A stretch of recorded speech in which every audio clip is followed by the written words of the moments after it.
Die boeke van 1 en 2 Samuel. Dit is 2 aparte boeke in ons moderne Bybels, maar die verdeling is eenvoudig as gevolg van die lengte van die boekrolle. Dit is oorspronklik geskryf as een verhaal. Hierdie video gaan net die boek van 1 Samuel dek. So nadat Israel gered is van slawerny in Egipte, het hulle 'n verbond met God by Sinaï berg gesluit en uiteindelik die beloofde land binne gegaan. Israel was veronderstel om daar lojaal te wees aan God en sy verbondsbevele te gehoorsaam. Voor die boek van Samuel het rigters gewys hoe Israel daarmee misluk het, en sommer erg. Dit was 'n tyd van morele chaos, en dit wys uit hoe dringend Israel wyse, getroue leiers nodig het. Die boek van Samuel verskaf 'n antwoord op daardie behoefte. Die boek fokus op 3 hoofkarakters. Die profeet Samuel, waarvandaan die boek sy naam kry, dan koning Saul en daarna koning Dawid. En al 3 van hulle het Israel van 'n groep stamme wat deur rigters regeer is, verander in 'n verenigde koninkryk wat deur koning Dawid in Jerusalem geregeer is. En die boek van Samuel het 'n fascinerende ontwerp wat die verhaal van hierdie 3 karakters saamweef in 4 hoofdele. Samuel is die hoofleier en profeet in die eerste deel van die boek, maar hy speel ook 'n sleutelrol in die volgende afdeling, wat die verhaal van Saul is. En dit word in 2 bewegings vervat: Saul se opgang na mag en dan sy mislukking. En die tweede helfte is oor sy val en sy tragiese dood. En dan word die drama van Saul se ondergang gekoppel aan Dawid se opwindende opgang in mag, en Dawid se verhaal word ook in 2 bewegings vertel. Eers ry hy die golf van sy sukses, gevolg deur sy eie tragiese mislukking en die stadige selfvernietiging van sy familie en dan sy koninkryk. Die boek sluit af met 'n naskrif wat terugreflekteer oor die hele verhaal. So kom ons spring in en kyk hoe dit alles ontvou. Deel 1 tel die storie op by die chaos van die boek van Rigters. En ons word voorgestel aan 'n roerende verhaal van 'n vrou genaamd Hanna, en sy is hartseer, want sy kon nooit kinders hê nie. En deur God se genade het sy uiteindelik 'n seun wat Samuel genoem is. En in vreugde sing sy hierdie wonderlike gedig in hoofstuk 2. En die gedig gaan oor hoe God die hoogmoedige teenstaan en die nederige optel. Oor hoe ten spyte van tragedies en menslike boosheid, God sy doelwitte deur die geskiedenis laat uitwerk. En dis ook oor hoe God eendag 'n gesalfde koning vir sy mense na vore sal laat kom. Nou Hanna se gedig is hier aan die begin van die boek geplaas om hierdie hooftemas bekend te stel, wat ons regdeur die hele verhaal sal sien, soos die volgende een.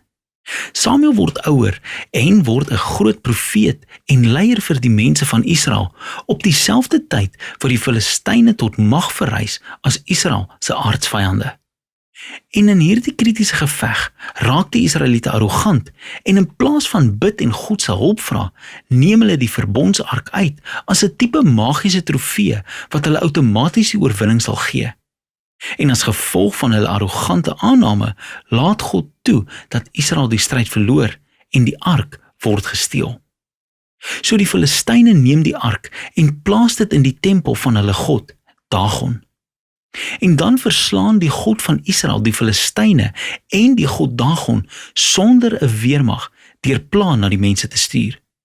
En dan wil die Filistyne natuurlik nie meer die ark hê nie en stuur hulle dit terug na Israel.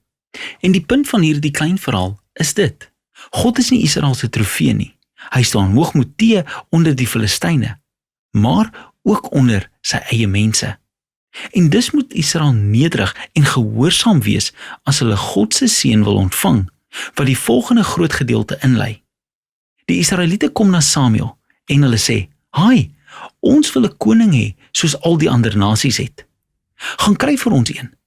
So Samuel is ietwat geïrriteerd en hy gaan raadpleeg God. En God sê ja, hulle motiewe is heeltemal verkeerd, maar as dit 'n koning is wat hulle wil hê, gee hulle een. En so word ons bekendgestel aan Saul. Nou Saul is 'n tragiese figuur, want hy begin vol belofte. Hy's lank, hy's aantreklik, hy's 'n perfekte kandidaat vir 'n koning. Maar hy het groot karakterfoute. Hy's oneerlik. Hy het nie integriteit nie. En dis klaarblyklik onmoontlik vir hom om sy eie foute te erken En dus word hierdie tekortkominge sy ondergang. Hy wen 'n paar gevegte aan die begin, maar sy foute is so diepgaande dat hy homself uiteindelik diskwalifiseer deur God se gebooie blaatant te verontagsaam. En so konfronteer die ouer wordende Samuel vir Saul en Israel. Hy het hulle gewaarsku dat hulle slegs voordeel sou trek uit 'n koning wat nederig en getrou is aan God. Anders sou die konings van Israel hulle ruïneer. En hy stel Saul in kennis dat God 'n nuwe koning gaan laat verrys wat hom sou vervang. En so begin Saul se afdraande pad. Terwyl God terselfdertyd agter die skerms besig is om 'n nuwe koning te laat verskyn. Dis 'n onbeduidende skaapwagterseun genaamd Dawid. Hy is die mees onwaarskynlike kandidaat om koning te wees. Maar die bekende verhaal van Dawid en Goliat wys dat God se keuse van Dawid nie gebaseer is op sy familie se status nie, maar eenvoudig op sy radikale en nederige vertroue in die God van Israel. En so beliggaam hierdie verhaal al die temas van Hanna se gedig. Trotse Saul en Goliat word verneder, terwyl nederige Dawid verheerlik word.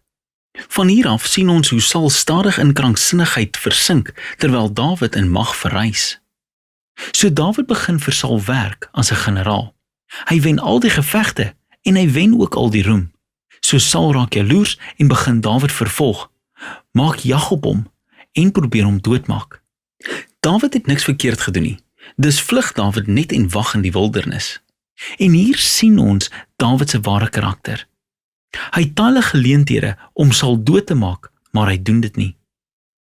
Hy vertrou eenvoudig dat ten spyte van Saul se boosheid, God 'n nuwe koning vir sy mense sal gee. Wat ook interessant is dat baie van die gedigte van Dawid wat jy in die boek van Psalms vind, verbind is aan hierdie spesifieke tyd van sy lewe. En hulle almal spreek van dieselfde houding van vertroue. En so eindig hierdie gedeelte van die boek met Saul wat 'n aaklige dood sterf nadat hy 'n stryd teen die Filistyne verloor het. 1 Samuel het van die mees gedetailleerde en besvertelde verhale wat jy ooit in die Bybel sal vind, en die karakters Saul en Dawid, hulle word realisties voorgestel. En die skrywer gebruik hulle as karakterstudies sodat jy jouself in hulle kan vind. So in Saul se verhaal sien ons 'n waarskuwing.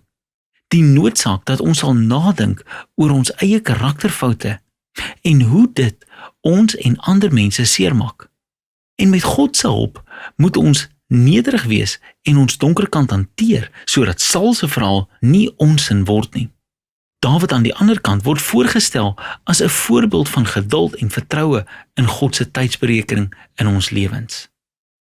So hy vlug in die wildernis terwyl hy deur Saul vervolg word. Dawid sou baie maklik kon dink dat God hom verlaat het, maar dit is nie wat hy dink nie.